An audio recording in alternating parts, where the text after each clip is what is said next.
We're a group of 12 and 13-year-olds trying to make a difference. Vanessa Seti, Morgan Geisler, Michelle Quigg, and me. We've raised all the money to come here ourselves, to come 5,000 miles to tell you adults you must change your ways. Coming up here today, I have no hidden agenda. I am fighting for my future. Losing my future is not like losing an election or a few points on the stock market. I am here to speak for all generations to come. I am here to speak on behalf of the starving children around the world whose cries go unheard. I am here to speak for the countless animals dying across this planet because they have nowhere left to go. I am afraid to go out in the sun now because of the holes in our ozone. I am afraid to breathe the air because I don't know what chemicals are in it. I used to go fishing in Vancouver, my home, with my dad, until just a few years ago we found the fish full of cancers.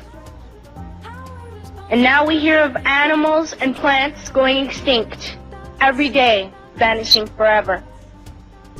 In my life, I have dreamt of seeing the great herds of wild animals, jungles and rainforests full of birds and butterflies. But now I wonder if they will even exist for my children to see.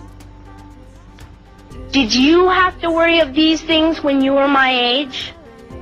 All this is happening before our eyes, and yet we act as if we have all the time we want and all the solutions. I'm only a child, and I don't have all the solutions. But I want you to realize, neither do you. You don't know how to fix the holes in our ozone layer. You don't know how to bring the salmon back up a dead stream. You don't know how to bring back an animal now extinct. And you can't bring back the forest that once grew where there is now a desert. If you don't know how to fix it, please stop breaking it. Here, you may be delegates of your government, business people, organizers, reporters, or politicians, but really, your mothers and fathers, sisters and brothers, aunts and uncles, and all of you are someone's child. I'm only a child, yet I know we are all part of a family, 5 billion strong, in fact 30 million species strong, and borders and governments will never change that. I'm only a child, yet I know we are all in this together and should act as one single world towards one single goal. In my anger, I am not blind, and in my fear, I am not afraid of telling the world how I feel. In my country, we make so much waste. We buy and throw away, buy and throw away, buy and throw away, and yet northern countries will not share with the needy. Even when we have more than enough, we are afraid to share. We are afraid to let go of some of our wealth. In Canada, we live the privileged life, with plenty of food, water, and shelter. We have watches, bicycles, computers, and television sets. The list could go on for 2 days. 2 days ago, here in Brazil, we were shocked when we spent time with some children living on the streets. This is what one child told us.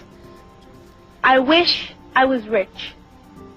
And if I were, I would give all the street children food, clothes, medicines, shelter, and love and affection. If a child on the streets who has nothing is willing to share, why are we who have everything still so greedy?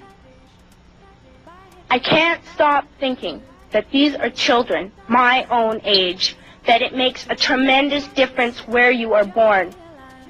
That I could be one of those children living in the favelas of Rio.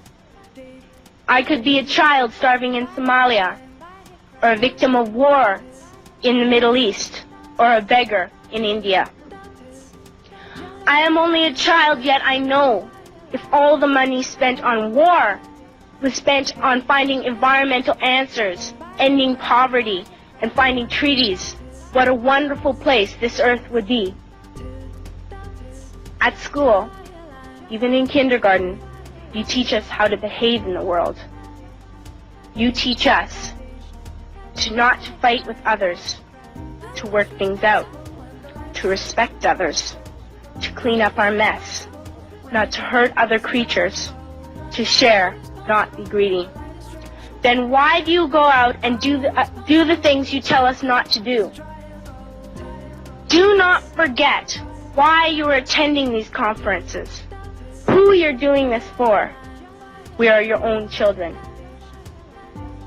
You are deciding what kind of a world we are growing up in. Parents should be able to comfort their children by saying, everything's going to be all right. It's not the end of the world, and we're doing the best we can. But I don't think you can say that to us anymore. Are we even on your list of priorities? My dad always says, you are what you do, not what you say. Well, what you do makes me cry at night. You grown-ups say you love us, but I challenge you, please, make your actions reflect your words. Thank you.